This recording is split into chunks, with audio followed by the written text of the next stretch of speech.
Hi guys, it's Nataly Lorraine from Treatise Health and Wellness, www.treatisewell.com, and I'm coming to you today with a very important message about toxic moms.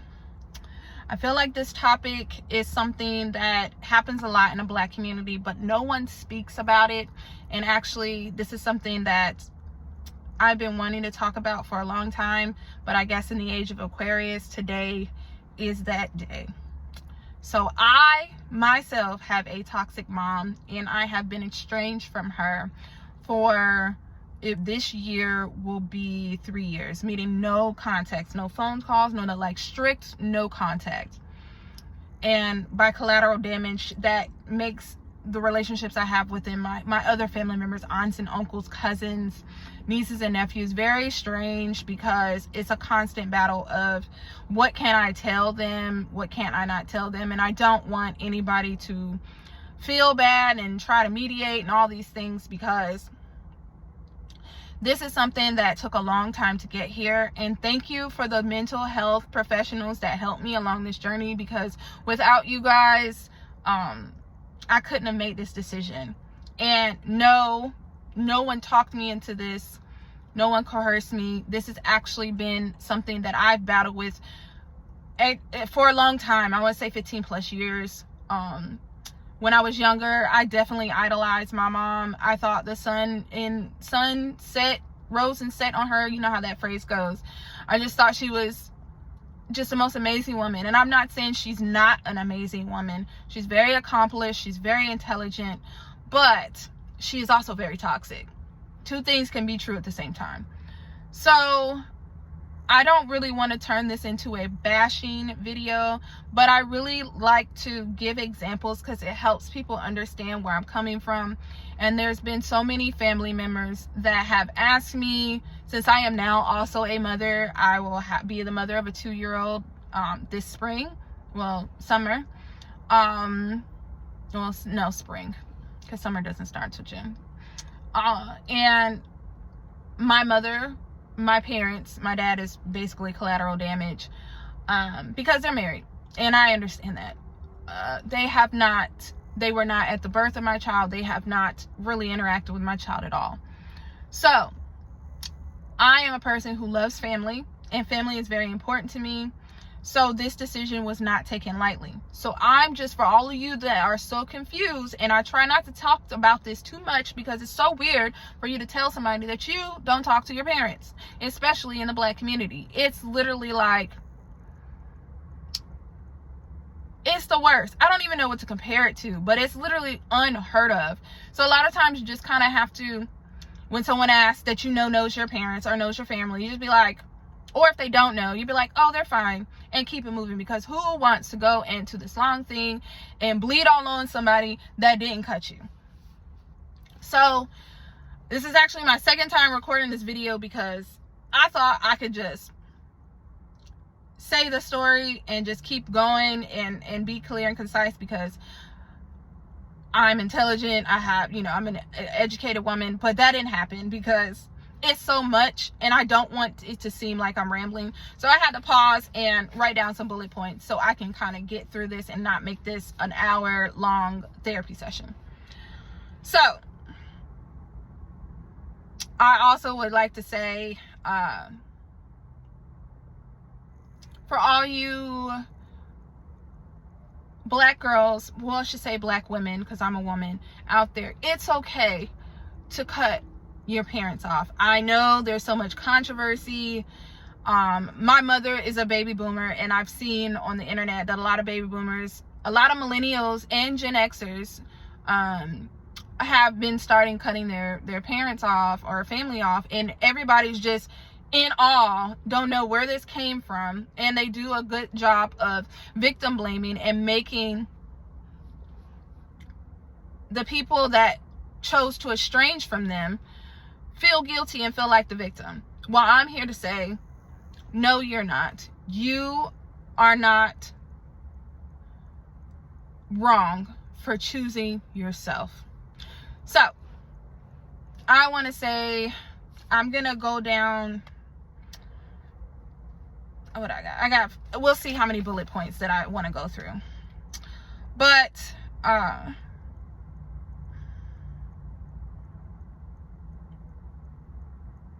I noticed, I should start by a little backstory. I noticed that my mom was not the person I thought she was, probably around middle school, and I started observing interactions with her and other people in relationships, and I didn't like it.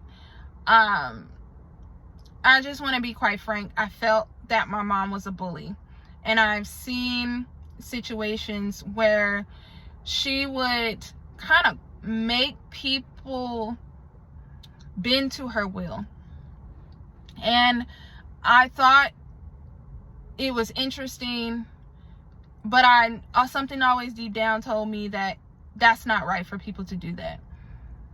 And I'm not saying influence. I'm literally saying manipulate things around the people, kind of corner them, like get them to tell you their deepest, darkest secrets, then use them against you in order to get you to do what she wants. Like that type of stuff. And I have so many scenarios of dealing with other people, like close family members, but I asked Spirit if I should include those examples, and they were like, no, just try to keep your examples to yourself, because it's not my job to tell other people's stories. But I can tell you that if you ask pretty much anybody that's super close, we're talking about immediate family, they will be able to tell you, and I'm including aunts and uncles, aka my aunts and uncle, aka brother and sisters, there has been a scenario where they've been like, she did me dirty.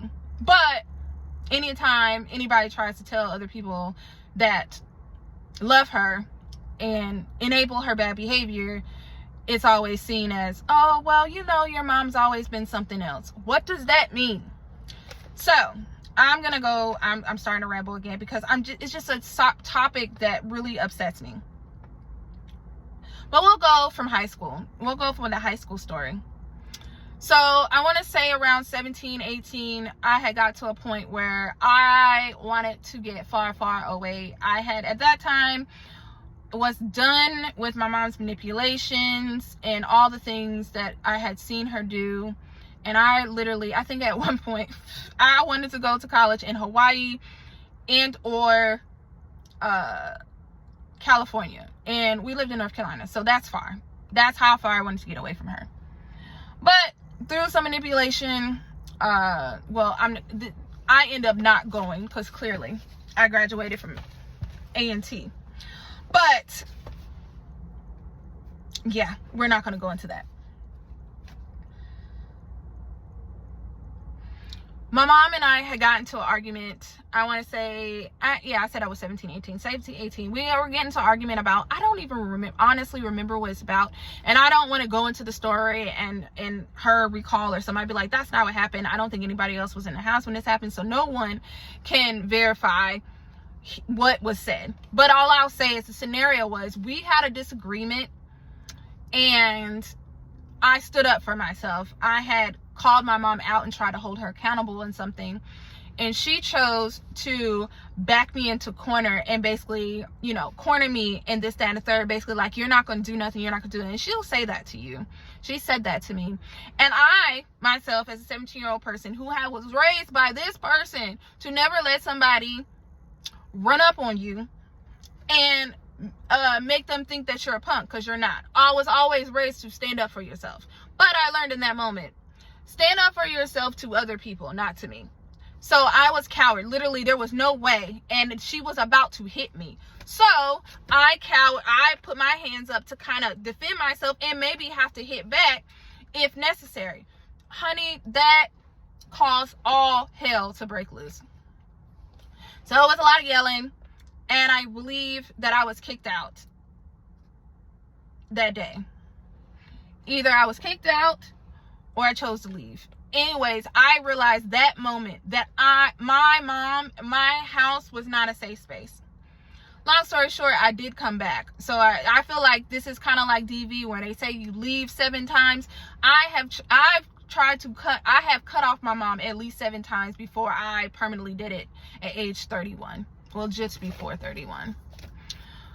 But yeah, I don't think that's okay. If anybody else would have done that, if that would have been a boyfriend, a friend, a co-worker, a teacher at that time, because I was still in school, those are charges. You can go to jail for that. But of course, since this happened between family members, between a mom and a daughter, it is okay.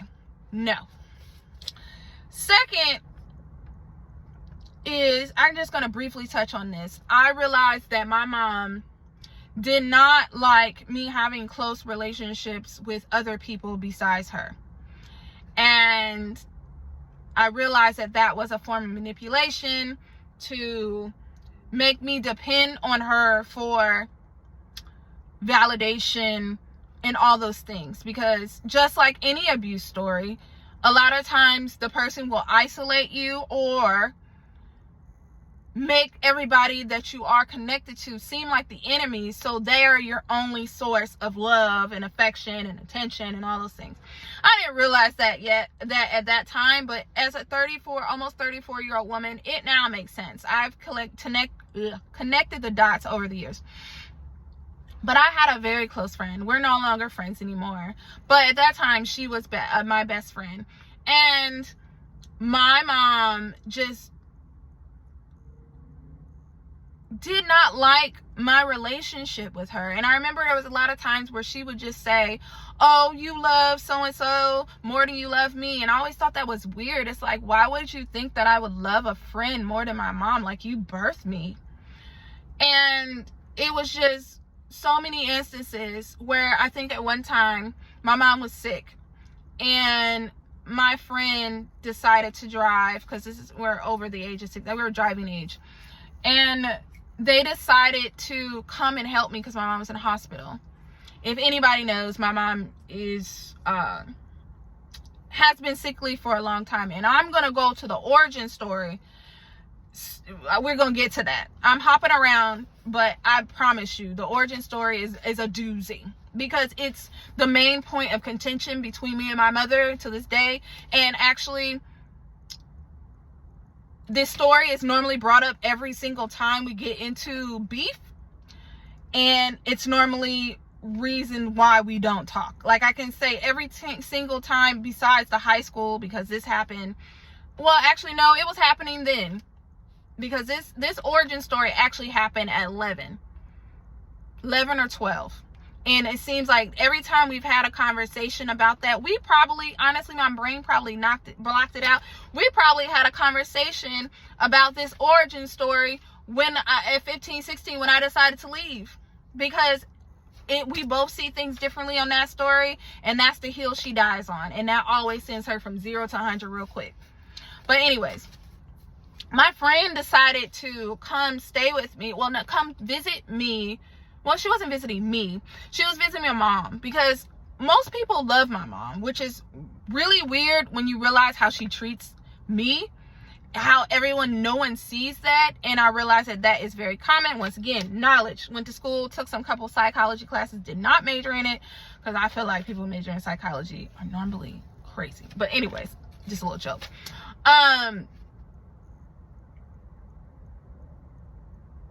What was I about to say? Spirit, stop.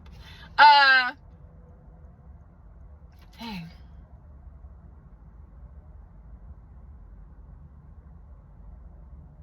I don't know where I was going with that. Anyway, she came to stay with me. Came to visit my mom.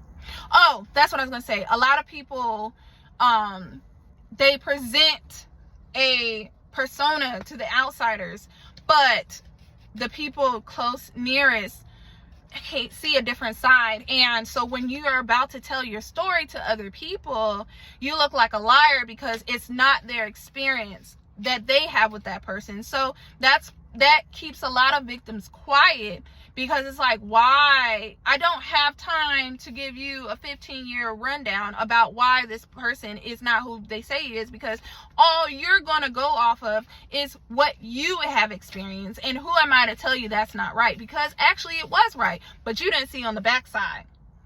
So my friend came to stay with me. Well, she didn't come stay, but she came to visit my mom in the hospital because she also cared for her. And I didn't like hospitals. At this point, we have been in and out of hospitals for 4+ years, and we're not going to go into that. Oh, Spirit, we're going to leave that for part 2 because there's too much. I might make this a series. But I was ready to go. They were safe. My mom was safe. Like, nothing was going to happen to her. My dad was going to come. You know, there was always a switch off. Even though it was a switch off. Mind you, I'm a high school student. I still have to go to school. I have things to do. So my friend, you know, we decided to go home. And I think she slipped over or whatever. We just kind of had like a sleepover, you know, and that was a way she knew I was going through things, because even though me and my mom didn't get along, I didn't like her seeing her upset.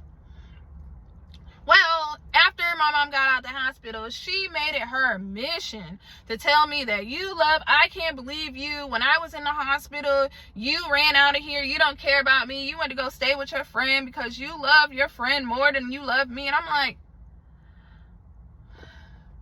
I'm a child. What child wants to sit in the hospital for hours and hours and hours? No child. And then again, I still had things to do. Like, Dad was about to come. I don't know if it was probably a switch off. Anyway, you were fine. You need to be sleeping anyways. So I didn't feel like, it's not like I didn't come back. It was literally that my mom wasn't ready for me to go. So she had to punish me for leaving her. And I was like, this is toxic. Didn't know the word for it then, but I was like, maybe everybody's mom acts like this. Well, I've now realized that no, everybody's mom does not act like this. I'm not gonna say just my mom, but in this scenario, normally it's just my mom in my friend group.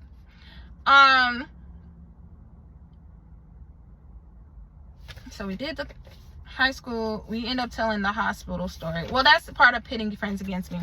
But honestly, that happens a lot. I've had several situations. I think it was really so much for that friend, because that friend was really like my other half of my heart, for real. And it saddens me that we're no longer friends, but you know, maybe, you know, time is still young. Maybe that can change, but you know, that person's relationship was really threatening to keeping me isolating, keep me dependent on my mom and her validation. So we did that. I want to say the big one happened in college. And after this, no, we're going to go to the origin story because it's going to make sense. Because this is another one of those situations where I know that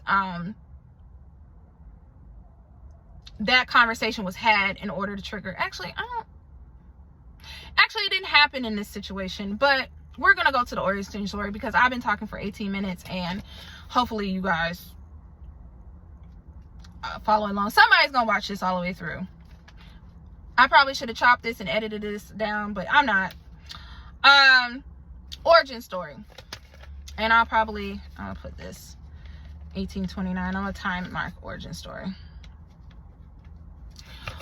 So, my mother, it was 11 o'clock. I mean, not 11 o'clock. I was 11 years old.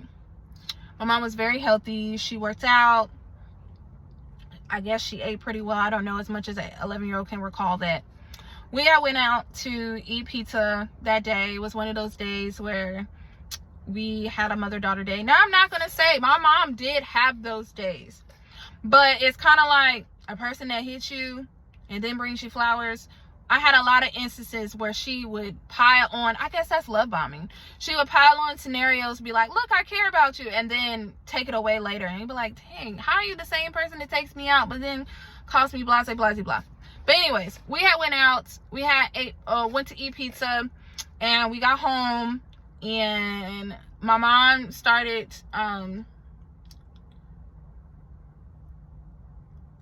what I know now is having a heart attack. So I'm looking at her. She's like holding her chest. I can't remember if that's a stroke when you start slurring your words. Something happened. I'm looking at her. And so I call 911. I'm 11. I'm going to say this again. I am 11 years old.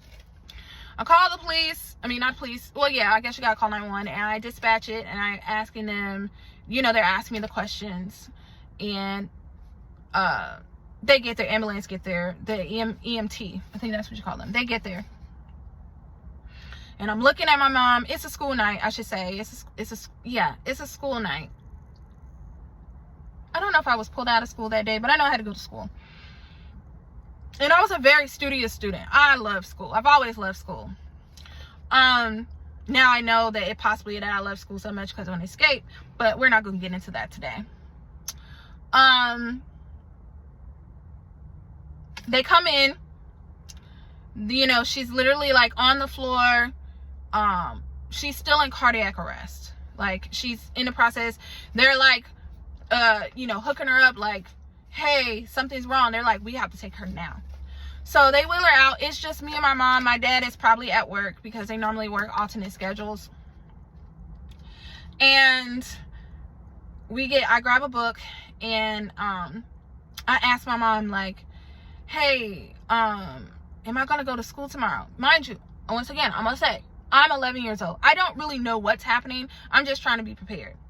So I grab a book because if anybody knows me, I love to read. At this point, I read 4 to 5 books a week if when I'm in a good stride. Right now, I'm too busy to be reading. I do audiobooks right now. But anyways, I grab a book. They wheel my mom out. I'm looking at her. She has, you know, the whole getup, like something is wrong. So they put her in the back, and I sit in the front, and I grab her purse. I grab her purse, and we ride an ambulance. As we're riding in the ambulance, there's people, they're still working on my mom in the back, you know, trying to get her better or whatever. And all I hear, oh my God, I'm not trying to cry on here.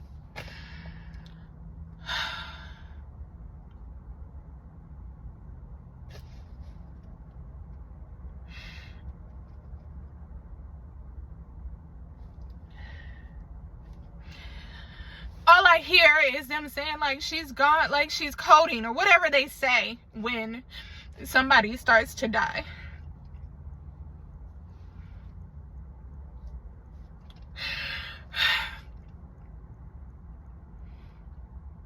And I'm sitting in the front seat, and I'm just reading my book, and I'm like, what does this mean?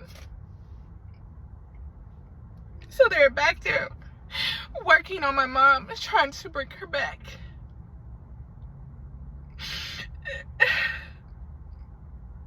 And I really just continue to read because I don't know what to do. It's just me. I'm 11. Once again, I'll keep saying I'm 11 years old. And I'm hearing that my mom is gone in the back seat. I mean, in the back of the ambulance. So, in that moment, I realized that I'm gonna have to be an adult, right? So, breathe, Lorraine. I want y'all to hear this. Inner child will cry about this later, but I need to get this out. So we get to the hospital, and they take her back, and they wheel her back, and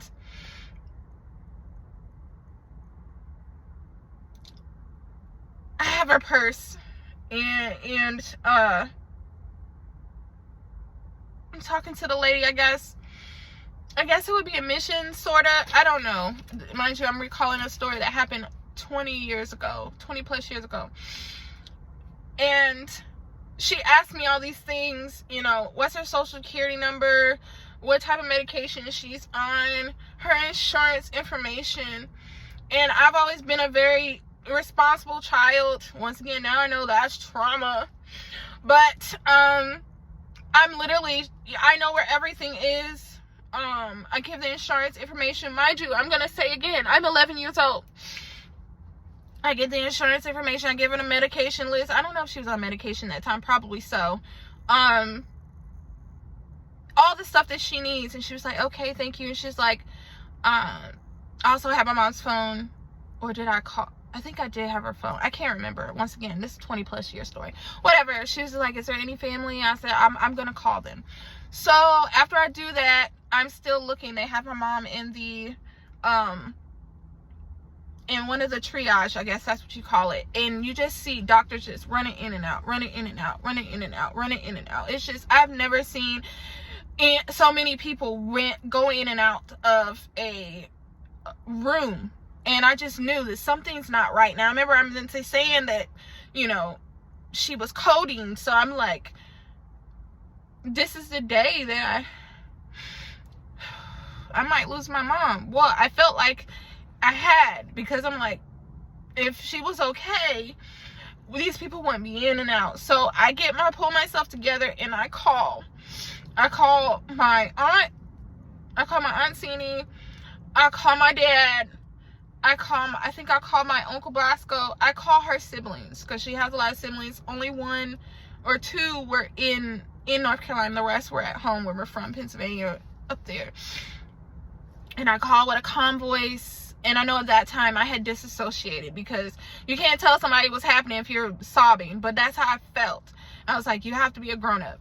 So I call everybody, I tell them what happened, I recall the story, I tell them, you know, what happened today, what's going on, we call the ambulance, this and the third. Once again, I'm 11.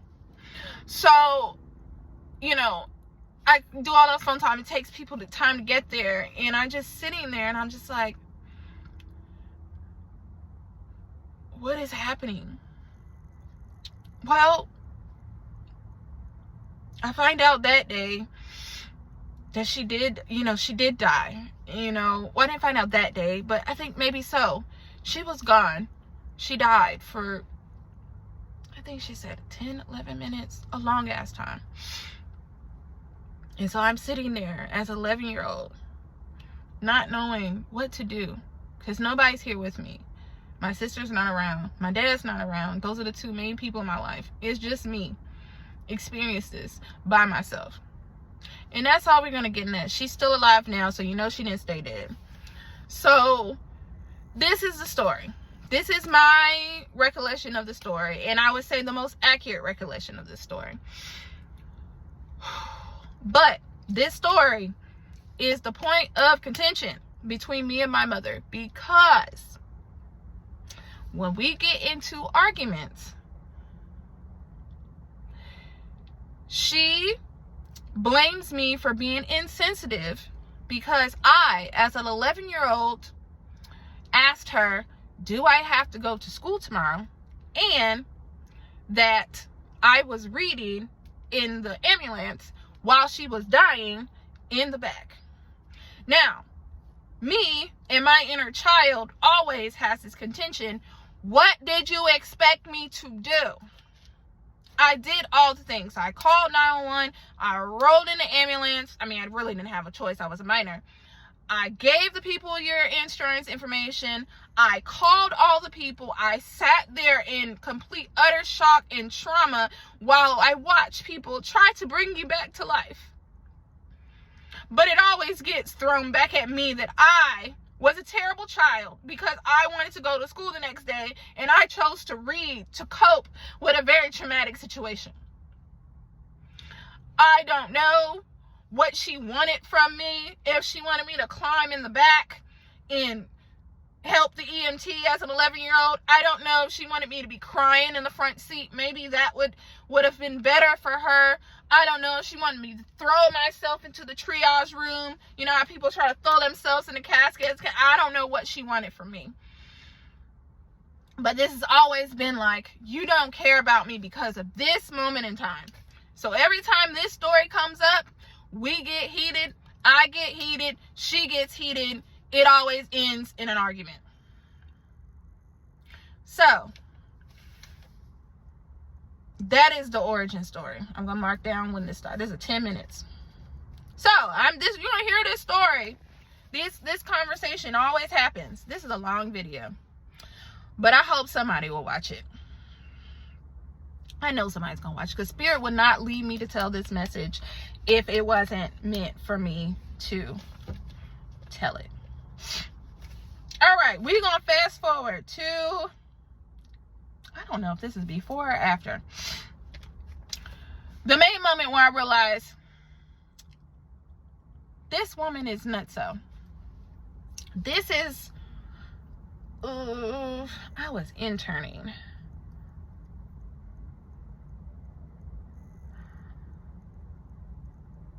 There's a story that happens in here, but that's not my story to tell. So we're going to skip over that. But this is kind of related. It happened after this.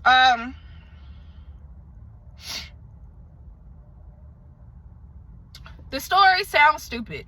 So I'm going to try to, it makes no sense but if you've ever been in a situation, toxic people create these scenarios to sound very simple and made it, when you tell people it right out, it sounds like you're overreacting. So this is one of those stories. So I'm just going to have to, I'm going to try to keep track.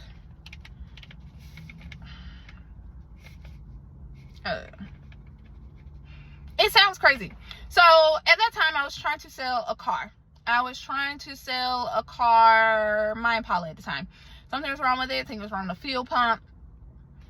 I enlisted my sister to help me because if y'all know my sister, she knows everybody. She always knows somebody that can fix something, sell something, this and the third. So I enlisted her to help me sell this car because I needed it gone so I can get a new one. I was over my mom's house at the time, and my sister was a lot of back and forth because the person that she had found, I don't know what they were doing. They were taking their time. I felt like they were trying to rip us off. I think they did eventually rip us off, but whatever, the car was sold because I felt like I'd get more money for it. But anyways, my sister's calling me back and forth trying to get more information. I'm at my mother's house. I am 21, 22, because I feel like this is my senior year. This is before I leave for Florida. Like I said, as soon as I graduated, I left. And I have not, well, I ain't gonna say I have not been back since, but I've had very short stints back home to North Carolina. But yeah, my mom is calling. My sister involved her and kind of told her what's going on. And my mom tries to insert herself, and I kind of tell her that it's handled. Like, I've already talked to my sister, but she didn't like that she was being excluded from the conversation for whatever reason, that control. And I just, my sister, to let my sister know that she might get some mom to call, blah, blah, blah, blah. So I'm going to fast forward because it's like, again, when you tell the stories, they sound so crazy. Anyways, what led to this conversation is I literally told my mom, I implemented a therapy situation where, hey, if you don't want to talk about something or if somebody is overstepping your boundaries, you just tell them, I don't want to talk about this. It's handled. And that's why I kept telling her, like, at this point, my sister and I had interacted because she was the main person. My mom was not involved with this process. She just knew of the process. So I felt like only the people that are involved with the process should be discussing the process. So I just kind of told her, like, I don't want to talk about this. It's handled. I already talked to Shania about it because she's trying to give me examples and this and that. And I was like, I don't want to talk about it. So she keeps talking about it and talking about it and talking about it. And she starts to get loud. She starts to, name calling, all that stuff. And I just kind of chuckle. And not like a laugh, like a belly laugh, but just like, here we go again. And honey, that sent her from 0 to 100. Because once again, I am in her house. So she proceeded, are you laughing at me? And she hit me. She slapped me, right? So at this point, I'm grown. And I'm tired. I'm tired of being bullied. I hit her back. Did I hit her back hard? No. But I defended myself because I'm like, hey, if somebody else in your life hit you, would you hit them back? Yes. So I hit her back, and it was quick, and I was almost shocked at myself, but it was a reflex. So you just hit me once again for no reason because I wouldn't involve you in a scenario that didn't involve you, and it wasn't a hard hit. It wasn't like I was trying to smack the mess out of her. It was literally like, don't hit me. Like, don't put your hands on me. So my dad is there, and so I saw the rage in her face. So this is going to sound like something out of a movie. I literally grabbed my keys, grabbed my purse, and I hopped because she was about to go after me, and I think she went in her room to go get her gun. Yes, her gun. My mom owns a gun, and she loves pulling it out on people because she's unhinged. So I leave, and she's like, I hop over. I literally, craziness. They lived on the first floor, so it's not like I had to jump. I hop off the balcony. My dad literally says, you need to go. So I grabbed what I could, thank God, and I think she had disappeared. She went in her room. So I knew what was in that room, her gun. So I was like, you're not about to shoot me today. So I get in the car, and I drive, and I'm just frantic. My heart is just beating. I was like, oh my God. I just stood up to her. I was like, this is crazy. Like, why? How did this happen? But on the low-key side, I was proud of myself because you stood up to somebody, and the bully is your mom, and you stood up to her because who's going to stand up for me if I'm not going to stand up for me? So I'm driving, and I don't live there. I live in Greensboro. So if you don't know the distance between Raleigh and Greensboro, it's about an hour and a half, depending on how far you're going, how far in Raleigh you are. So at that point, they had just built the new toll road. Don't get me to lying. I forgot what it's called because I don't live in Raleigh. I mean, I don't live in that area anymore. But they had built that toll pass or whatever. And so my dad calls me, and he's just like, of course, as well, you and your mom don't need to be having these conversations like this, that, and the third. He's like, wherever you go, you need to. He was like, what did he say? He just basically, I don't want to lie on him, so I'm not going to paraphrase. I'm not going to say anything. But basically, it's like, he told me she's coming. And basically, you need to haul ass because she's coming after you. So I take that tollway because I'm a creature of habit. My mom knows I'm a creature of habit. So she was going to go the way I normally go. I go a different way. And the entire way, I'm just frantic because I'm like, my mom works for, at that time, my mom's a correction officer. Was she a correction officer at that time? She works for corrections. What is it called? She like a police officer, but not a police officer, whatever. So she knows people. And I was scared. And I literally I drive home just crying. And I get there, and I call my sister, and I kind of let my sister know because it's just us two. And we have this weird relationship with our mother where if one of us is talking to her, the other one is not. It's like one child is the bad child and one child is the good child. We always switch out. So I normally call her and let her know, hey, I'm the bad child, so tag, you're it. You got to be the good child, because if both of us be the bad child, all hell's going to break loose. So I call her and I let her know what happened. I let her know that I hit her. I hit her in the fence. And of course, my sister was like, that's not right, blah, blah, blah, blah. And me, a young 20-something-year-old, was like, yeah, I get it. Black kids are not supposed to hit their mom. But also, you're not supposed to put your hands on me either. So I knew it was craziness. And literally, I want to tell you, it took an hour to get home. So she couldn't find me because I was out of there. But she decided to call, I guess what they call flying monkeys. She called everybody in the family she could think of to tell them what happened, that her child, she's so bad. I don't know what story she gave, but all that she probably just said is, Nia just started yelling at me. Once again, I was not, well, I probably was yelling, but probably not. I'm not going to go back in there. But basically made it seem like I just came in there. She was just like, oh, like a sweet old lady. And then I just started yelling, and then I hit her. Not that she hit me or anything like that, because the story is always told from her side, her victim side. I had family members calling me that I never hear from, just be like, oh my God, your mom called me, she's crying, she don't know what happened, this, that, and third, you guys need to make it right, it's not right for you to hit your mom, we don't do this in this family, blah, blah, blah, blah, blah, blah, blah. And I'm like, that's wild. You can put your hands on somebody. I'm grown. I don't live in your house no more. You don't pay no bills. You don't pay no bills for me to survive. At this point, I'm 21. I've been out on my own since 17. Okay? And yeah, that's when I was like, this is dangerous. So I think this is done. It's not done. It continues. So as she's in between her calling people and telling them what happened to get her story together, she's also texting me and calling me, telling me she's gonna kill me.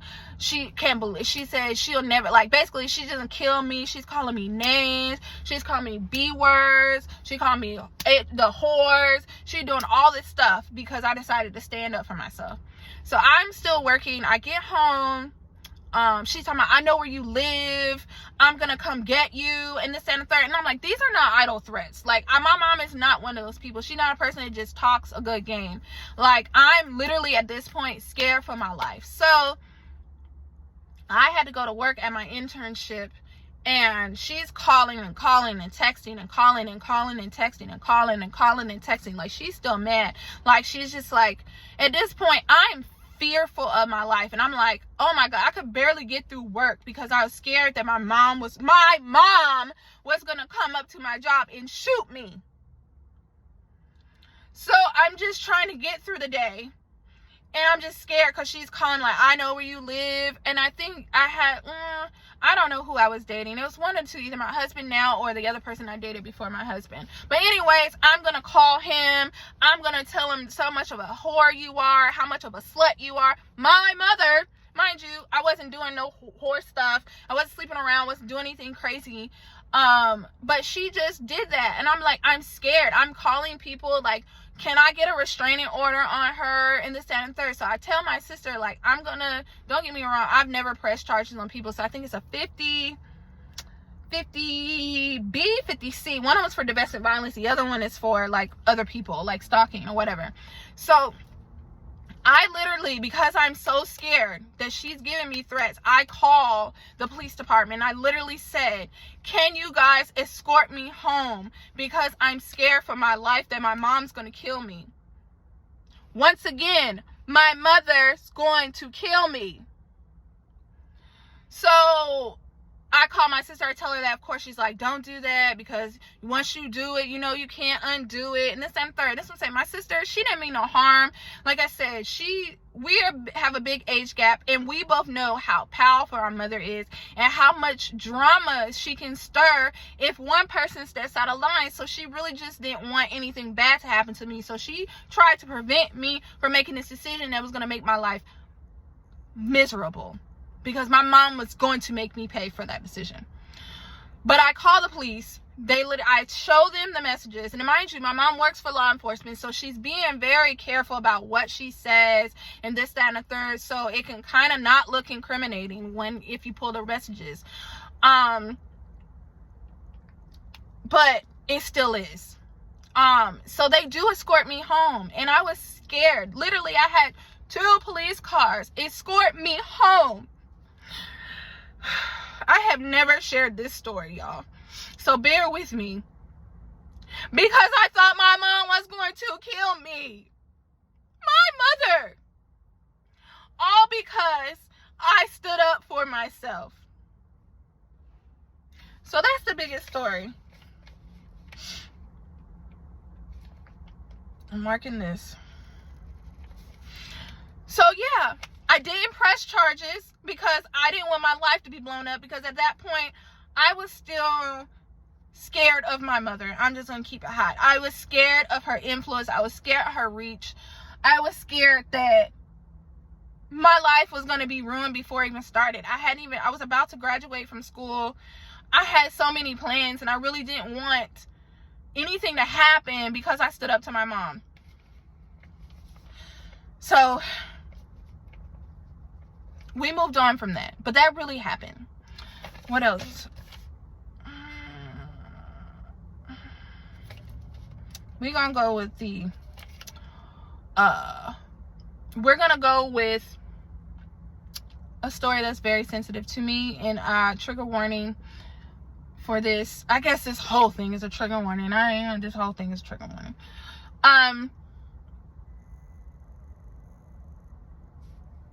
Forgive me, spirit. Okay, so this is a little bit later. Of course, I didn't learn my lesson then, because who breaks up with their mom? But I know we stopped talking for a minute, and then I was persuaded into talking to her again, so we ended up talking again. So I got in a relationship, and it was not a good relationship at the time. And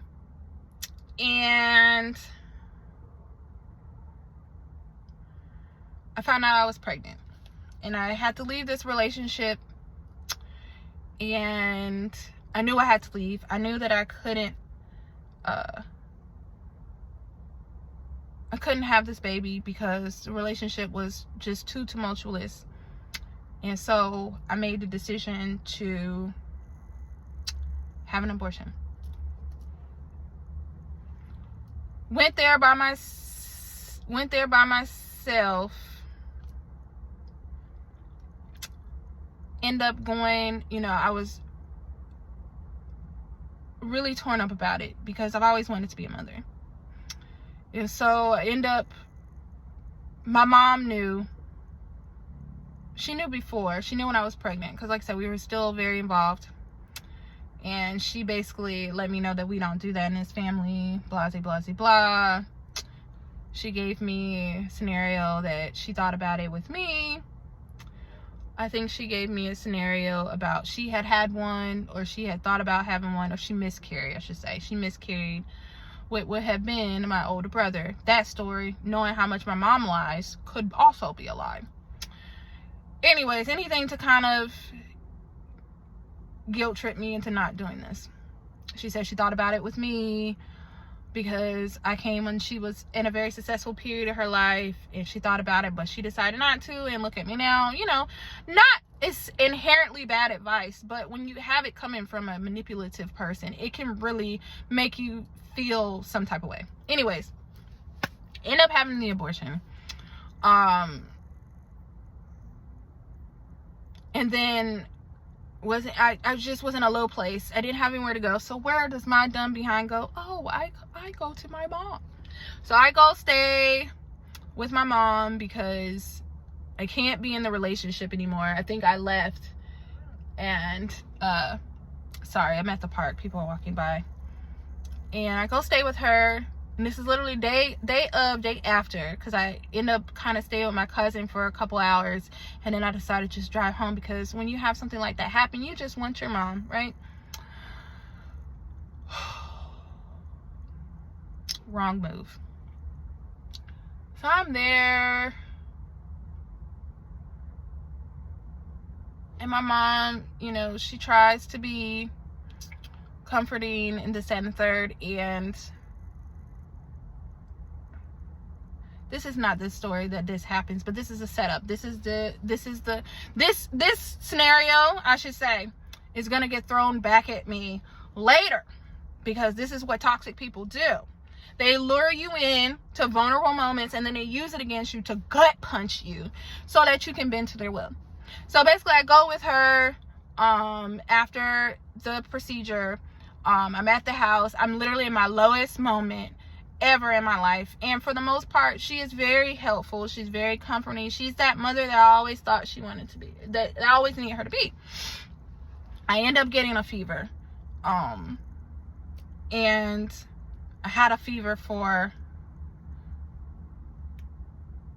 a decent amount of time. And so my mom decides, hey, if you still have a fever, let's say in an hour, and I'm talking about high, we talking about 103 plus. She's like, I'm gonna take you to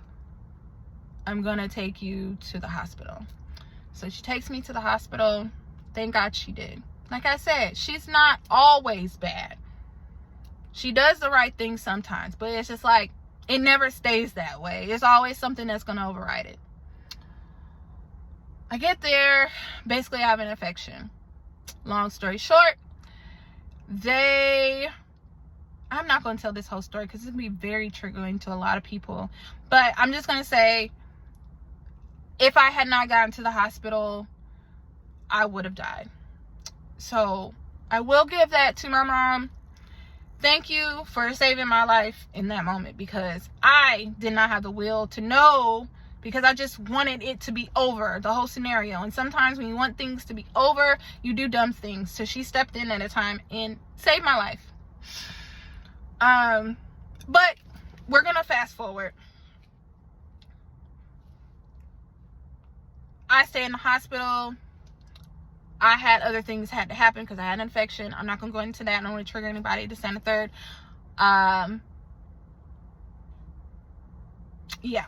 So she was a good mom in that scenario. I'm pretty sure she said some crazy stuff in it, but mostly I'm gonna give her one story that's not crazy.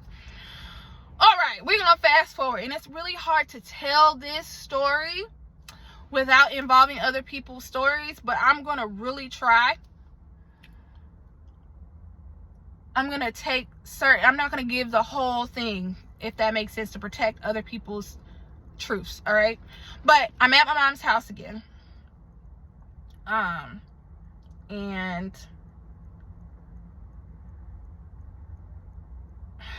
it's hard. I'm at my mom's house again, and I'm helping my niece is staying over there. She's not my youngest niece anymore. Well, no, she is my youngest niece. She didn't have any more kids after that. My youngest niece, who is not such a baby anymore. And I'm helping my mom, with her, giving her baths and stuff like that. Now, mind you, this is I don't even think this scenario is longer than a month between the time I actually had the procedure. Maybe, let's say, less than 6 months. It's definitely still very fresh. I'm still definitely grieving everything that happened. And I'm bathing my niece, and I just am thinking about my child. It's very triggering to be bathing a child when it reminds me of the trauma I just went through. So, and I'm at this point, I should give age references. I'm like 24, 25, so I'm way old. Now we're less than 10 years from where we are today. So, yeah.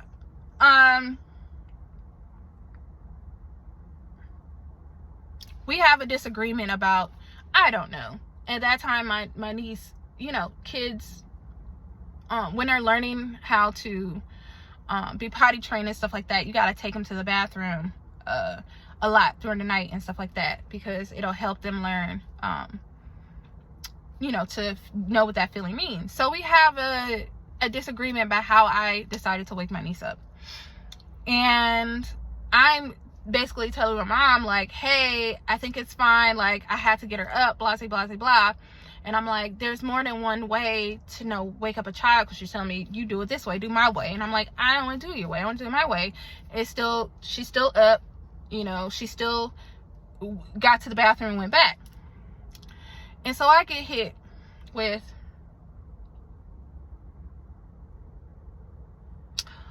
how do you know how to raise children because you didn't even have your child? Mind you, a fresh wound. Literally, I'm putting myself aside to help my niece right now because it's what our auntie does. And my own mother, spirit, I can't cry right now. My own mother decides to take that wound and just, all because we had a disagreement and I was not bending to her will. And it's that moment where I was like, another moment where I was like, this woman doesn't love me.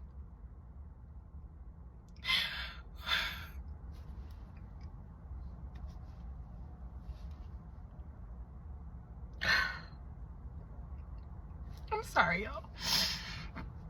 This woman doesn't love me.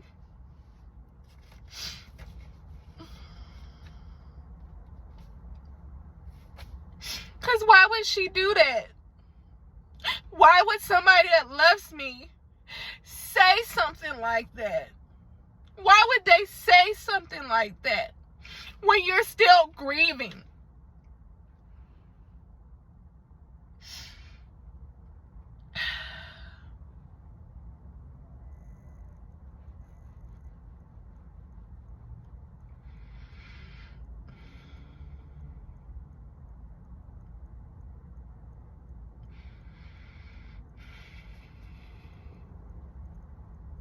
I just don't get it.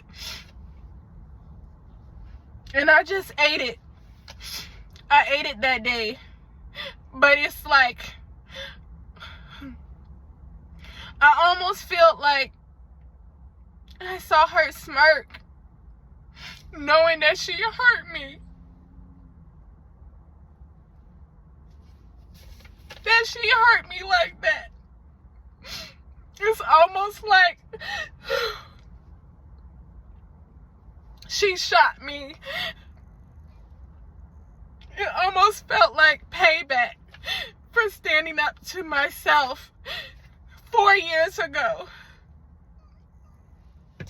And that's the one thing about my mom and how toxic she is.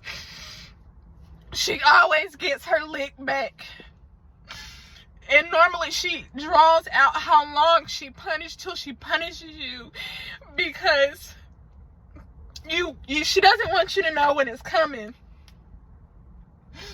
But it always comes. And I just couldn't believe that, y'all. And so, I don't know if I left that day. I don't know what I did. I probably did leave. And we had an altercation about that too. Because I had to leave that situation, because once again, I wanted her to be my safe space, and she wasn't, and I should know better, and I beat myself up about it. Like, you should know better. You should know better that this woman is not safe. But I didn't. Because who would know that? I had nobody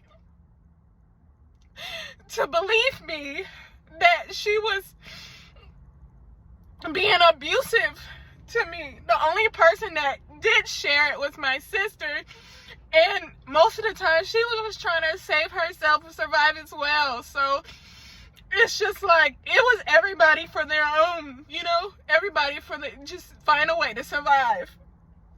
And my way of surviving was to try to get her to love me. Was try to be the quote-unquote good child, because my sister had already been targeted as, the bad child, the black sheep or whatever. And I realized that toxic people create these personas for other people just to get them to manipulate, because I was the quote-unquote golden child. And there's a reason why once again, I'm not going to get into all that, but they caused some friction between me and my sister, all this manufactured drama, because she felt that I was the good child and she was a bad child. Of course, that's going to cause drama, even though me and my sister have a huge age gap, like 13 years. So it's not the same as like you and y'all being 3 years apart, and it's different. Like, we had literally 2 different experiences, because our mother was different ages, different stages in her life. But she's been that way since my sister was little. And like I said, I'm not going to tell that side. That's her story to tell. But the shit that she would tell me is mind blowing. And she probably will never talk about it. And it's not my place. But yeah, so that's the second part. I should have timestamped. I'm gonna have to listen to this again and timestamp this. So let me tell you the last thing. Well, actually, no, I got 2 more. This is long as hell, but whatever. I'm gonna tell my story. My inner child needed to tell this, so we getting it out. Let me tell you the one thing that is super toxic, that doesn't seem toxic, because that's what toxic people do. My mother has this thing of, if you get into an argument with her and you try to go no contact, right? You decide, y'all get into a conversation, you're like, hey, you might not say, hey, I don't want to talk to you. It's just like, y'all get off the phone, there's beef, right? When you're trying to set that boundary, she pulls out this magic card that I never knew that people could even do. Actually, yeah, I didn't know that people can do it until she started doing it. My mom abuses the law. She does this thing called welfare checks, right? Well, she doesn't do it, but she calls the people. Now, if you guys are not familiar with a welfare check, let me put you on game. Welfare checks are something that the police department does. I believe it's just the police department, where I think it was originally for maybe elderly people and are people that you're concerned about because they are a harm to themselves and others. I have not looked this up, but it just makes sense. I worked in education. I had to be a mandated reporter. It makes sense. There is a real reason why you call the police to check on somebody. My mom would do that when you stopped talking to her. So this is why it took me so long to break free from her, because she would do these welfare checks and once again show me that I'm not even safe with the people that are supposed to protect me, the police. Now, granted, I'm black and that's very complex there, but let's say we're going to go that every police officer is not bad, blah, blah, blah. They are supposed to protect and serve you, right? So, several stories throughout this after I leave the house, because there's no point of giving a welfare check while I'm in the house. When I'm out on my own, she will, and this has happened, I have lived in 3 states. I have lived in North Carolina, I guess 4 states. I've lived in North Carolina, Louisiana, Texas, and Florida. I want to say, in every single state I've lived in, my mom has called the police department because I stopped talking to her. But she would call up there and say, hey, I haven't heard from my daughter in a couple of days, and I'm just really concerned about her. Can you please go up there and make sure that she's okay? That sounds great, right? The police department doesn't know that the person is trying to set a boundary, so most of the time they oblige. And luckily, I have a friend who is a police officer, and that's how me finally cutting her off happened. Because she did this one last time, right? She came up here. I invited her to my wedding. I shouldn't have done that. I wanted that to be like a peace offering, because at this point I have been married twice. The first time I got married without her, and the second time I was getting married, and I wanted to include her because I knew it hurt her for her not to be a part of my first marriage wedding. I knew it was a bad idea. My husband knew it was a bad idea, but we decided to go with it, right? She gets down here. Everything is fine, sorta. She's being her typical. I'm not going it. Like I said, this is not a bashing session. I just want to keep it straight facts. She's being her. Just everything has to be about me, selfish. But it doesn't look selfish. You just have to know her. And it's funny. I'm gonna add this into the scenario. My friend at the time, or not at the time, my friend who's also the police officer. I tell her my mom's coming up here. Because she's my maid of honor, because we got married during COVID, so it's very small. I actually wanted it to be small, because it's just less drama. I'm not a very outlandish person. As older I got, I realized that you're supposed to have a close-knit circle, and I just, kept it really, really small. Literally less than 10 people, that small. So her being here was a big deal. I tell my friend who's my maid of honor, I'm like, hey, my mom's coming, this, that, and the third. I'm like, be careful. I was like, she's going to come off like she likes you. But I said, I'm willing to bet money she is going to talk about you later. I said, be careful what you say to her. Be careful what you do to her. Because she's going to come off disarming you, and then she will use something that was said in that interaction against you later. And she was just like, really? Now, my friend, I think she thought I was exaggerating, just like anybody else would think. Everything goes fine. I'm not going to go into the long of all the stuff that happened, because so many small things. We're already at an hour. But I literally have probably like 10 more minutes of this. Just like clockwork. It was like my mom came in for a day, maybe a day and a half, maybe 2 days. We drop her off. I don't know what to say. Did she start talking drama while we was there? I'm going to give her benefit of the doubt and say no. She waited till she got back home to North Carolina. It wasn't even a week later. I got married in June. I cut her off in July. So that's a month's time frame. So let's say it wasn't even a couple days before she called up and was like, I think your friend, my maid of honor, is jealous of you and she wants your man. Whose man? My husband? Yes. And it was just all these things. It's just crazy. Like, why did she have this color on? And I'm just like, because my husband's favorite color is red, and my friend's color is also red, right? And she wore a red dress to my wedding. My husband wore a red outfit that she helped him pick out because he didn't have anybody here in Texas to help him pick this out. So my friend, so graciously, she went above and beyond for maid of honor. And mind you, she is a new friend. I met her about maybe a year before, if that, before I moved to Texas. So this woman, I don't want to call her girl, it went above and beyond. I am forever grateful for what she did for me for my wedding. So she goes and takes my husband to get out this up. He wanted to wear this red, right? She also wore a red dress. Now, I didn't have no themes or colors. I'm like, you don't need all that. It's like 5 people here. Like, we didn't do all that. So she wore a red dress. My mom is telling me, actually, I think she did say this during the wedding. That's what I'm saying. It doesn't make sense for her to say this afterwards. But she said, I just blew it off. Why is she wearing red? Why is she matching your husband? That's not suspicious. Don't you think that's suspicious? And I'm like, actually,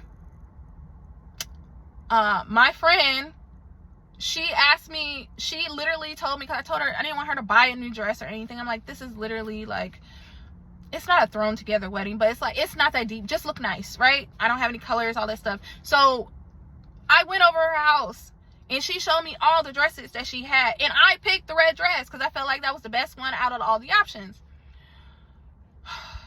My mom made such a big deal about it. Like, oh, because she's wearing red. And I think she did. She had some other scenarios, but that was the biggest one. Like, oh, she want him, blah, blah, blah, blah. Mind you, my friend is gay. Okay? Now, we're not going to go into that. But anyways, she didn't want him. And I was just like, this is weird. Like, why are you trying to draw? And I'm like, oh, this is that scenario happening all over again, because I didn't have many close friends since then. I would say this is my closest friend since my best friend from high school. So we're talking about 20 years difference. And she saw like, oh, she's getting somebody else that may influence her to not need me anymore. So I just told her, I'm like, you always do this. And there was several other friends, but we could go on for days. Like I said, I'm really not trying to make this video too long, but it's already long enough. So I will probably chop it up. I'm going to try to figure out how to edit and chop it up into pieces so that people read it or listen to it and it's not an hour straight through. But we'll see. And I'm like, oh, that makes sense. So I tell my friend what she says immediately afterwards, and she was like, oh my God, what? And I was like, I know, right? And I was telling her, I was like, I told you she would do this. And she's like, but why? And my friend was hurt. Like, she cried. And she was just like, I was so nice to her. Like, she don't even know me. Like, why would she say that? And I'm like, yeah, accusing somebody of trying to sleep with someone's husband, literally on their wedding day or before, just accusing it is wild. But it's not wild when toxic, because that's what toxic people do. So I was like, I'm apologizing. I'm like, I'm so sorry, this, that, and the third. And I was like, but I warned you. Luckily, she didn't tell her any things. And there was more stuff that she said about this friend. I was just like, wow, you met this person. You know of this person. You met this person for max 48 hours. And you know everything about them. That's crazy. So I call my mom about this scenario again. And I was literally like, we have this argument. And I tell her, like, why do you do this? Like, why are you like this? Why can't you just let people be who they are? Why do you always try to do all this? And of course, I get a lot of dodging, accountability, and all those things. You know how toxic people do. And eventually, it got back to what I tell you, the origin story. Well, this just sounds like You always taking some other person's side. You always loving people more than you love me. She's a stranger. How can you love a stranger more than you love your mom? Blah, blah, blah, blah, blah. This is just like that time when I was dying in the back of the ambulance. I'm like,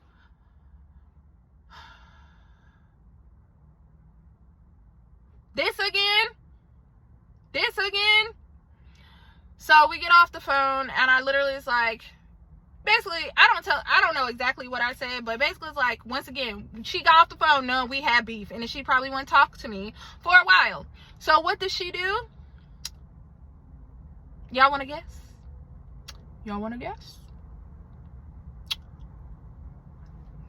She calls the police, right?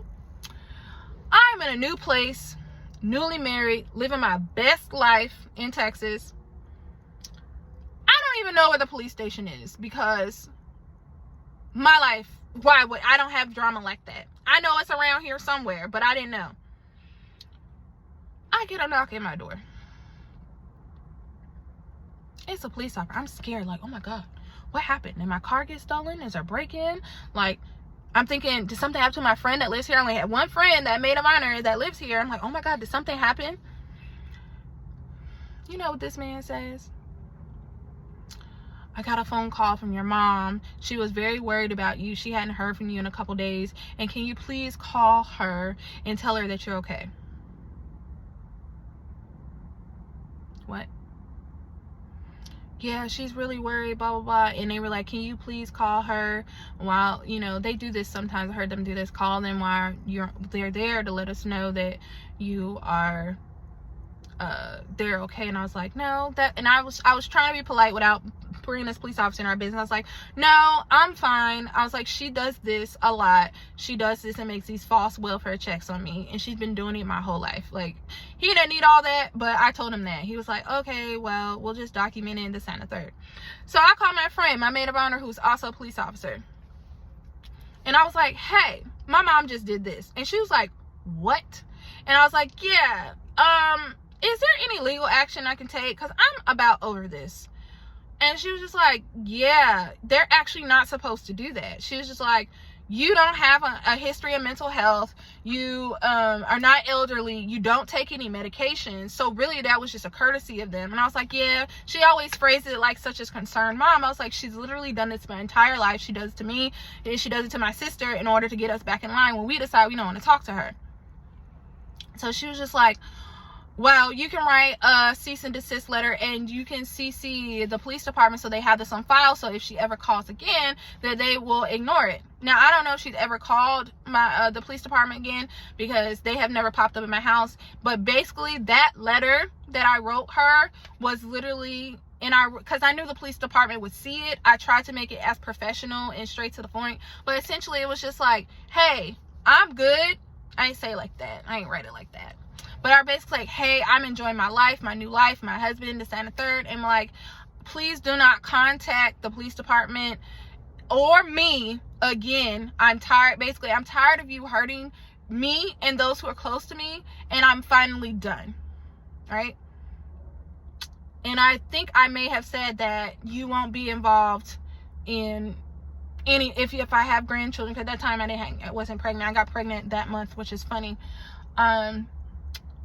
Yeah, like, we're done, right?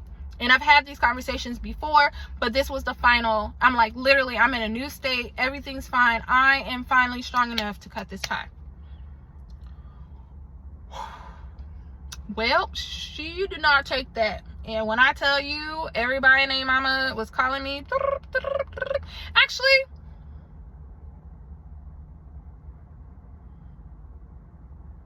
I don't know how many people call me, but I know somebody called me, because anytime I do that, it's always somebody. It might have been just my sister, because she's the closest person. But yeah, she didn't take that too well. And that is when I cut her off for good. Now, I'm telling y'all, there is several stories in between, but I'm trying to be strategic and not tell other people's truth. But if you would know the things that she's done to the people closest to her, friends and family, said and done in front of them and behind their backs, I don't think anybody would talk to her. But I'm gonna leave those people, I'm gonna leave that up to them. I'm just gonna tell my story. the best I can. So we're gonna fast forward, because I got pregnant in July. That month I cut her off, I got pregnant. I pretty much hide my pregnancy, right? The only person that knew, it was my sister, and that was in my family, because I knew if I told, and I made my sister promise that she didn't tell anybody. She did, until I announced it. She played dumb. And thank you for that. But yeah, but when I finally made the announcement, I feel like it was like Thanksgiving, and I did, you know, the announcement, baby due in the spring 2022. So everybody called me, congratulations, this, that, and third. How did we not know? Because at that point I was 20 weeks pregnant. I waited a long time because I really was trying to keep my peace. You know, I had finally got a piece of peace, and I wasn't gonna let it break me. But I love my family, right? I wanted them to be rejoiced. I'm the youngest grandchild at the time. I was the youngest grandchild out of my mom's parents, right? And then they had, my phone is on 20%, so they're saying, you actually, I have a charger. Let me have to do this. I'm gonna turn this on because I don't want it to die, because I'm almost done. Sorry. Yeah, it's gonna cut off after 10 minutes, but maybe you'll give me some time. But yeah, I hid it because I didn't want to deal with the drama, because I'm like, as soon as the family knows, then she's gonna know, then people are gonna call me and wonder why she don't know I'm pregnant, this, that, and the third. Well, all that happened, right? And I just bobbed and weaved all that, and I was literally tired of it, explaining to people like, yeah, we don't talk. And of course it was just that, oh yeah, you know, babies are supposed to bring families together, this, that, and the third. And I would literally say, and try to be as diplomatic as possible, be like, because people would tell me, your mom is crying, she don't know why you're not talking to her, and this, that, and the third. I'm like, oh really? She don't know why I'm not talking to her? That's crazy. And they're just like, yeah, she just says she don't know what she did to make you feel this way, blah, blah, blah. They never thought that she would never be in her grandchild's life, blah, blah, blah, blah, blah. Mind you, I don't know the sex of my baby. I didn't find out the sex of my baby until she was born. So it's just like all this. And I just try to be sweet to my family, because I didn't have beef with them. I had beef with my mom. And they were just doing what she wanted them to do, right? Is the bat for her and make me seem like the bully and her be the victim. And I knew they didn't know the whole story. And I know a lot of people won't believe me. Just like some people listening to this story now probably won't believe me. And that's okay, because it's my truth, right? So yeah, it literally, that went on, and I kind of bobbed and weaved and all this, that, and the third, and it just caused so much drama, right?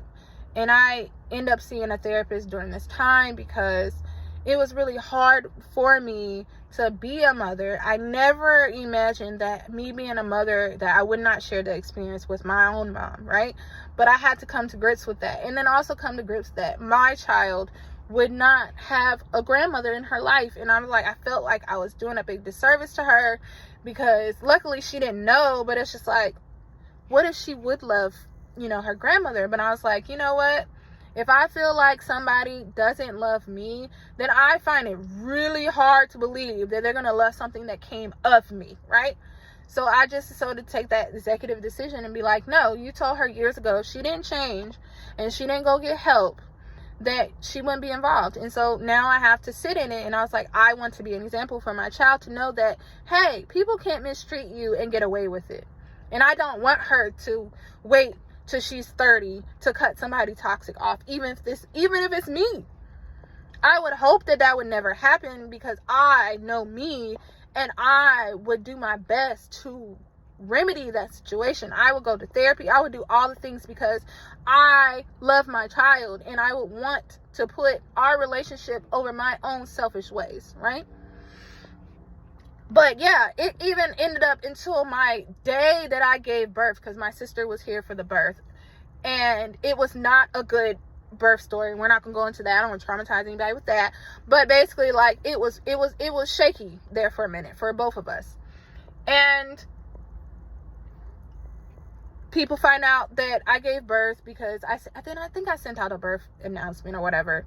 And so everybody's calling me, and literally I'm doped up in the hospital, and everybody's calling me talking about her on my day, on me and my daughter's day. Everybody's calling me, asking me about her. And I'm like, dang, once again, nobody else matters but her. It's wild. And I'm like, I kind of blame baby boomers for this and older Gen Xers, because y'all feed into this nonsense all the time.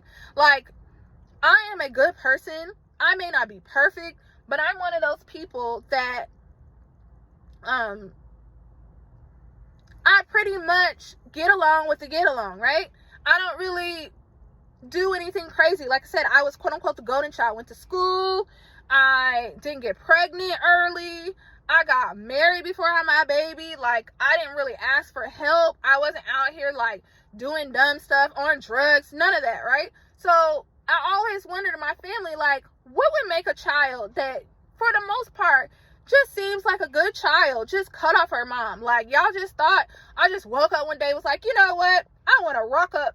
Because cutting one person off doesn't just affect you, it affects everybody in the family. So you think that I wanted to make this discourse and make people be in the middle and all this stuff? No, I didn't. And it's really hard to keep it between me and my mom, because there's always other people involved, because all of these relationships, these degrees of separation. So yeah, on the day that my daughter's born, everybody is calling me about this woman. And I just was like, I tried to tell people, because at that time I was really tight-lipped about what she does.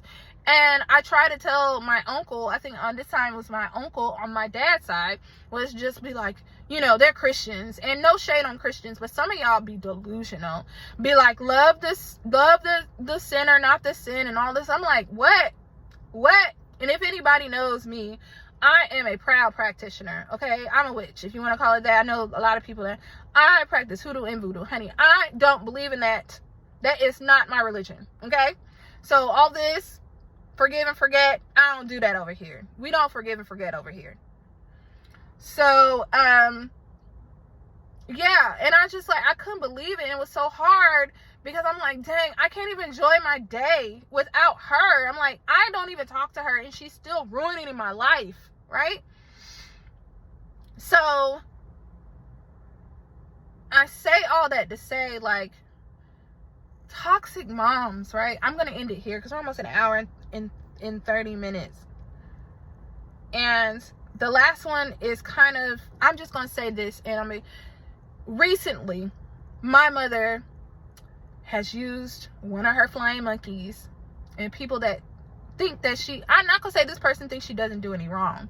I'm saying this person, just like most people, I have caused major discourse in my family dynamic by staying gone. And I don't think anybody thought I was gonna stay gone for almost 3 years at this point. So I think now people are realizing, like, oh, she's serious. And I most definitely am. Okay? And I have moments of weakness. Trust me, I'm not gonna, I wouldn't wish this on my worst enemy, of going back and forth, constantly crying, and grieving a mother that I don't have, right? That I didn't have growing up, and the one that I will never have, right? You just pray. I pray all the time for the universe to heal her, so she could be my mom again. But I know it's really small chance of that happening, right? But it doesn't stop me from hoping, right? And thank God for, like I said, thank God for therapy, because they definitely helped me process things. And just being in the same room with her, like, I try to go to my family reunions, and some years I just don't go, because I'm like, she'll be there, and I have to act like she's not there while she's there. And it's so nerve-wracking to me. And I was just like, I'm just not going to go. And, you know, I'm going again this year, hopefully, if nothing crazy happens. And I'm going to have to do that again. But hey, that's life, right? It's not a one-time decision. It's a constant decision that you have to keep making it over and over and over again. But yeah, they use this person that wants to mend the gap to try to send me a Christmas present, right? And I'm not gonna get into this because a lot of people will be like, oh my God. Actually, you know, we've been so truthful. I do magic, right? And we're gonna end this in the end, because then if people, the rest of the people that just want to hear about the regular stuff, y'all can have logged off by now, because I told you plenty of juicy stuff before this. I got a reading, and a reader told me that my mom does magic on me and my sister, right? It made sense, right? And I'm not gonna go too much into it, but I'm like, I can say safely that once I let go of my mother, my life has dramatically changed for the better. And I mean, we still have ups and downs because that's just life, right? But it was because I was constantly, you know, giving her all the details in my life. I always felt like there was this ceiling that I just kept hitting, you know? And I just had to think about it when the reader was saying, like, hey, you ever notice, like, when you tell your mom something and not shortly after, things kind of shift, right? Or something else, like a hiccup or something. Like, yeah. And this person literally was like, yeah, your mom's been doing deep magic on you and your sister. And I always wondered that. And I'm not going to go deep into that because it's my sister's truth. But I always wondered, I would see things happen. I'd be like, that's not normal. Somebody is doing something. And yeah, my mom. So on top of all this regular toxicity, you also, and she's a spiritual person just like me, because I get my gift from her, but I have stronger gifts than she does because I am a pure heart. And I realize that you know, this is passed on through lineage, and I see every day why my ancestors chose me to bestow this gift of sight and visions and hearing things. I got pretty much all the gifts you can think of, right? And they know that I won't abuse it, right? So to add all the toxic stuff, regular toxic, I guess textbook toxic stuff, you add magic to the mix. No, I don't want you to be a part of my life. And so when this person tried to say, hey, oh, they got your daughter a present, I'm like, I don't want that. If any spiritual knows you, people can pray over stuff, right? You can pray over stuff. You can sew something in the lining. I know that because I know how to do that stuff too. So I was like, no, you won't. And then it made me a hard decision to cut that person off, because I'm like, how does this person even know what size my child wears? Now, granted, they probably can guess, but I'm like, somebody's been giving information. So now, for the most part, now my whole family doesn't get any updates on my child, because I'm scared that they're going to give this information to my mom. See how this works? And I hate when toxic people, they think they're only impacting everyone. They're not. They're impacting everyone else. And I have a couple of people that I still talk to, and only because they're respectful of that boundary, they might, of course, they're going to ask, hey, have you talked to your mom? And I'll be like, no. And a lot of people just move on because it's like, she's serious. I'm not going back. It will take, like I said, a real spiritual awakening for that relationship to be mended. And I have accepted that, right? So this message, we're almost an hour and 30 minutes. It's for all the girls out there, all the women out there who have toxic moms and are afraid to cut them off. Don't be afraid. You can do this. And I'm using this as an example of there is something on the other side, but also showing you that it's not easy. It's a decision that you're going to have to continuously make throughout your life until they die. And even I've heard stories, even when the mom dies, there's still craziness, because now you don't have your family, because no one can believe you stopped talking to this person that they still like for, you know, decades, because normally it takes a while, you know. People live a pretty long life. So, you know, if you stop at 30 and your mama lives to 80, that's 50 years. And whoever's left can be like, I can't believe she didn't talk to her mama for 50 years. Well, there's that. So, I told my story, but Spirit has always told me that I need to write a book. So I guess this is the precursor to my book. I will get all my thoughts down and really concise. And I actually want to start a group for women who have toxic moms. That's in the works for this month. I mean, well, Spirit said this month, but that's for before this year, because I want to do it right. I want to get a therapist, licensed therapist, kind of help with that, so they get proper tools, because I hate when I see all these people with self-help groups and support groups, and they ain't got no the credentials. I don't have those credentials. I'm a spiritual coach, but I do know that the people who went to school for this can also help me help these people.